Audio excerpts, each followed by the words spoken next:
బడికి ఊరేత్తన్నరట. సర్కారు బడులకు ముంచుకొస్తున్న ప్రమాదం దుమారం రేపుతున్న జీవో 117 ప్రత్యామ్నాయ మార్గదర్శకాలు ప్రైమరీ మోడల్ స్కూళ్ల పేరుతో కొత్త విధానం. ఇకపై 3-5 తరగతులు చదవాలంటే ఊరు దాటాల. ఇది ఇది ఇది ఇది ఏంటంటే పిల్లలు చదువుకోవాలంటే ఆ ఊరు దాటి వేరే ఊరు పోవాలట. 117 అనే ఒక జీవో ఉంది. దానికి ఆల్టర్నేట్ ఒక గైడ్‌లైన్స్ రిలీజ్ చేశారు. 3-5 తరగతులున్న ప్రైమరీ స్కూల్‌ని మెర్జ్ చేస్తారట.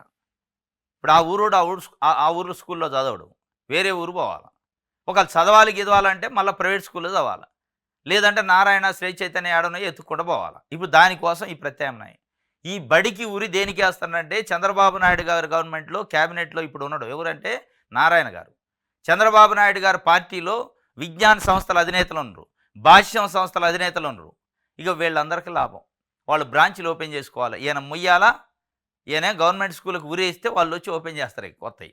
చేసి లేదురా నాయన ఇక మీ ఖాతా క్లోజ్ అయింది. మీకు ఉచిత విద్య లేదు, మను లేదు. ఇక మా దాంట్లో వచ్చి జాయిన్ కండి.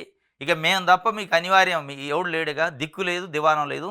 మేమే దిక్కు మీకు చదువు, మీ పిల్లలకు చదువు చెప్పాలంటే అనే పరిస్థితిని క్రియేట్ చేస్తున్నాం.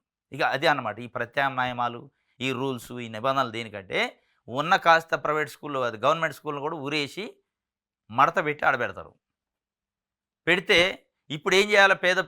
పేద ప్రజల పిల్లలు చదివితేనేమో వేరే ఊరు పోయి చదవాలా, లేదంటే వాళ్ళు పెట్టే ఇప్పుడు ప్రైవేటు ఈ ముయ్యంగానే కొత్తవి తెరుచుకుంటాయి ప్రైవేట్ స్కూళ్ళు, అందులో పెట్టాలా. ఇది అది కాకపోతే కూలికి పంపాలా. ఇది అనమాట. ఇది సంస్కరణలు. ఇది విధ్వంసం నుంచి వికాసం వైపు తీసుకుపోతున్నట్టు.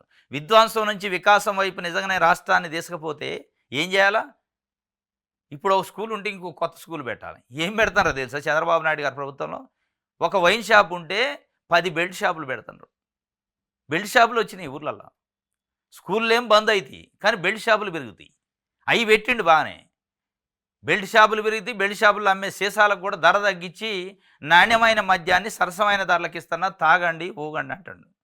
ఏం కథ, ఎడిపోతుంది ఈ విజను, ఎడిపోతుంది సంస్కరణలు అంటే పవన్ కళ్యాణ్ గారు అప్పుడప్పుడు ఉగ్రం వచ్చినప్పుడు అలా మాట్లాడుతుంటాడు. మళ్ళీ మాట్లాడ్డా ఒక 10 రోజుల దాకా. ఎప్పుడో మరి ఆయనకు ఉగ్రం వద్దా ఇదంతా ఫీడ్బ్యాక్ తీసుకుంటూ నాకు తెలియదు, కానీ నేను చూడలేదు. అప్పుడప్పుడు అంటాడు ఏం నడుతుంది అసలు, లా అండ్ ఆర్డర్ ఎడిపోయిందని ఒకసారి అంటాడు. సీజ్ ద షిప్ అంటాడు ఇంకోసారి. బాంచేది నేను క్షమాపణ చెప్పి మీరేంది చెప్పరు అంటాడు. మీరు ఉప ముఖ్యమంత్రి ఉన్నారు.